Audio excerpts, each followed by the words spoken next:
Chapitre 11 Précision sur la colonie. Mon généreux compagnon aurait voulu me donner l'occasion d'observer d'autres aspects de la colonie en visitant les différents secteurs, mais des obligations impérieuses l'appelaient à son poste. Tu auras l'occasion de connaître les diverses facettes de nos services, s'exclama-t-il avec bonté, puisque, comme tu le vois, les ministères de nos solars sont d'énormes cellules de travail actifs. Même en étudiant un seul de ces ministères pendant plusieurs jours, tu ne parviendrais pas à le connaître en détail. Tu en auras l'occasion, cependant. Bien qu'il ne me soit pas toujours possible de t'y accompagner, Clarence dispose des pouvoirs nécessaires pour t'obtenir un accès facile dans n'importe quelle section. Nous sommes retournés à l'arrêt de l'aérobus, lequel ne se fit pas attendre. Cette fois, je me sentais plus à l'aise. La présence de nombreux passagers ne me dérangeait plus. L'expérience précédente m'avait beaucoup apporté. Mon cerveau bouillonnait d'interrogations pratiques. Intéressé à y trouver des réponses, je profitais du moment pour tirer de mon compagnon autant d'informations que possible. Lysia, mon ami, est-ce que toutes les colonies sont identiques à celle-ci? Utilisent-elles toutes les mêmes procédés? Ont-elles toutes les mêmes caractéristiques? Les êtres s'identifient par la source commune de leurs origines et par la grandeur des buts qu'ils doivent atteindre.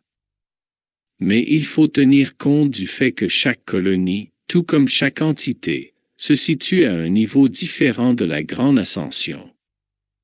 Les expériences de chaque groupe sont différentes les unes des autres et nos solars constituent une expérience collective de cette nature. Selon nos archives, ceux qui nous ont précédés ont souvent trouvé leur inspiration dans les œuvres de travailleurs dévoués d'autres sphères. En retour, d'autres regroupements sollicitent notre aide dans la formation d'autres colonies.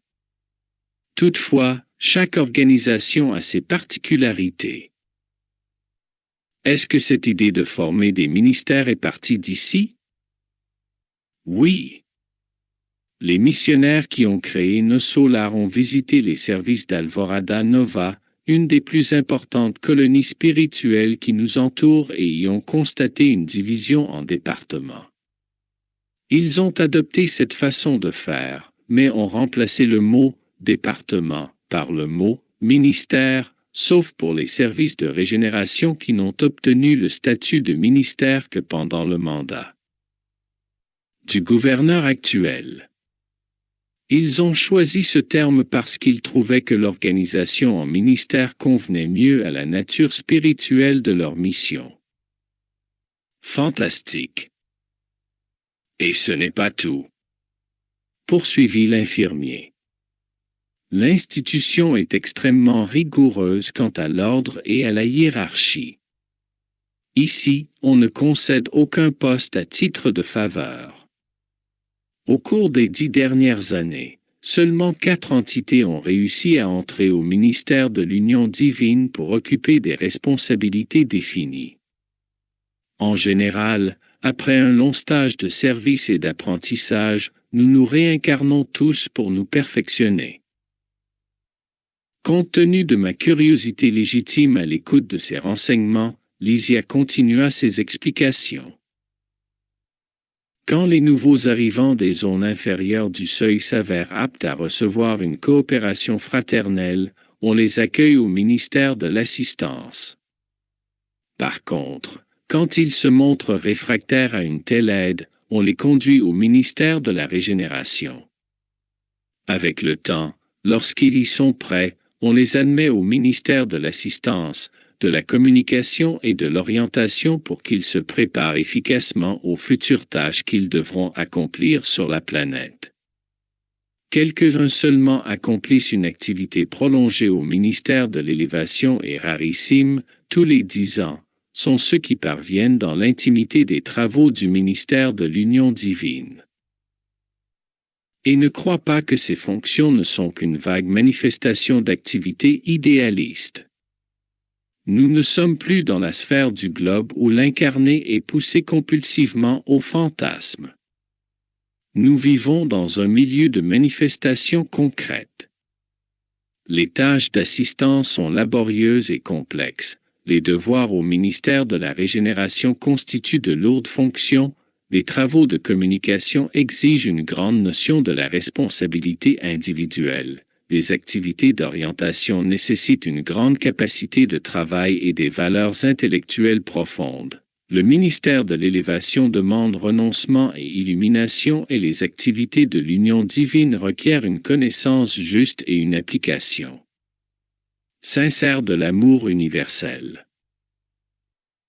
Pour sa part, le gouvernement est le siège mouvementé de tous les aspects administratifs et de nombreux services de contrôle direct, par exemple, l'alimentation, la distribution de l'énergie électrique, la circulation, les transports et autres.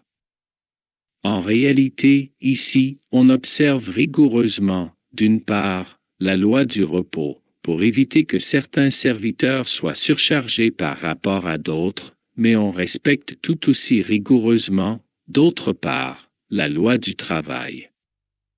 En ce qui concerne le repos, la seule exception est celle de notre gouverneur lui-même qui ne profite jamais du temps qui lui revient à cet égard. Mais ne s'absentait-il jamais du palais? Demandai-je. Seulement lorsque l'intérêt public l'exige. Toutefois, hormis ces obligations, le gouverneur se rend hebdomadairement au ministère de la Régénération, la zone de nos solars où on trouve le plus de perturbations du fait que plusieurs des convalescents de ce lieu sont en syntonie avec les frères du seuil. Une multitude d'esprits déviés y sont recueillis. Le gouverneur profite de la soirée du dimanche, après la prière avec la ville dans le grand temple du gouvernement pour coopérer avec les ministres de la Régénération afin de régler les problèmes difficiles liés à leur travail. Ce faisant, il se prive souvent de joie sacrée pour aider les esprits désorientés et souffrants. L'aérobus nous déposa dans le voisinage de l'hôpital où m'attendait ma confortable chambre. Dans la rue, de belles mélodies flottaient dans l'air. Remarquant mon air interrogateur, Lysia m'expliqua fraternellement. Ces musiques proviennent des locaux où travaillent les habitants de nos solars.